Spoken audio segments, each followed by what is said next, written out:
Буквально несколько минут назад стали известны печальные новости из мира российского шоу-бизнеса и культуры. Семейная трагедия известного артиста Филиппа Бедросовича Киркорова, которая произошла еще перед Новым годом, до сих пор является самой обсуждаемой темой в российской общественности и мире шоу-бизнеса. 2 недели назад, когда произошло несчастье, еще никто не подозревал, что конфликт между отцом и сыном закончится настоящей трагедией. Филипп Бедросович Киркоров, подаривший своему сыну Мартину дорогие подарки к Новому году, которые стали главной причиной несчастья, до сих пор не может простить себя и считает себя главным виновником несчастья. За несколько дней до Нового года Филипп Бедросович Киркоров хотел порадовать своего сына Мартина и поднять свой авторитет в его глазах.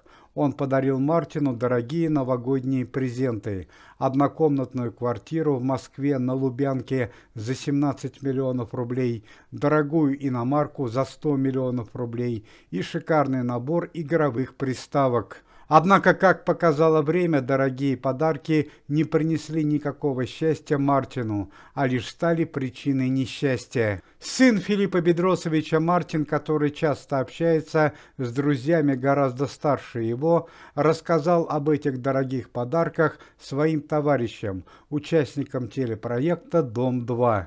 Участники телепроекта «Дом-2», молодые парни, воспользовались наивностью Мартина и использовали его подарки не по назначению, испортили шикарные презенты. В однокомнатной квартире на Лубянке они устроили новогоднюю дискотеку и испортили шикарный ремонт, а позже они разбили дорогую иномарку в дорожно-транспортном происшествии. Узнав об этом, Филипп Бедросович пришел в неадекватное состояние духа. У него впервые произошел конфликт со своим сыном Мартином.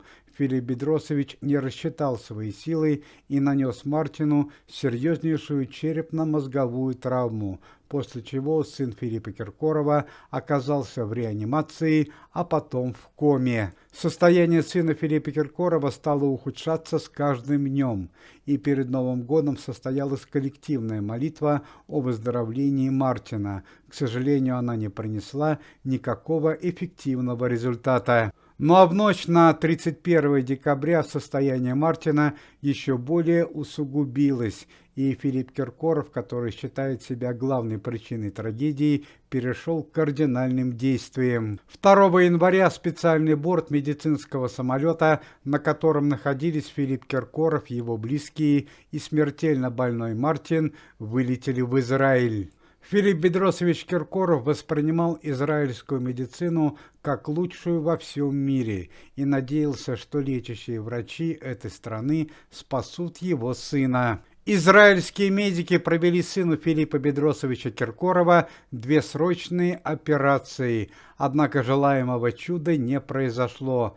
Мартин по-прежнему оставался в критическом состоянии. После консилиума лечащих медиков главный врач израильской клиники озвучил трагический диагноз. К сожалению, сын Мартин в связи с потерей времени и непроведением срочной операции еще в России безнадежен. Убитый горем Филипп Киркоров и его отец Бедрос приняли беспрецедентное решение. Как сообщил Филипп Бедросович Киркоров в интервью центральной прессе, он принял решение отвезти сына Мартина к себе на родину в Болгарию. Более того, известный артист уже приобрел место на болгарском кладбище для своего сына. По официальным данным, последние дни жизни сын Филиппа Киркорова Мартин может провести в специальной медицинской клинике в Болгарии в городе Варне. В связи с чрезвычайной ситуацией в своей семье Филипп Бедросович Киркоров отменил все музыкальные концерты на месяц вперед и сейчас вместе со своей семьей и отцом находится в болгарском городе Варна. Еще остается небольшая надежда, что молодой организм Мартина сможет справиться со страшной травмой. Однако, как заявляют лечащие врачи, время безвозвратно утеряно. Уважаемые зрители, если вы желаете выздоровления Мартину Киркорову, то можете поставить лайк под видео и написать поддерживающий комментарий.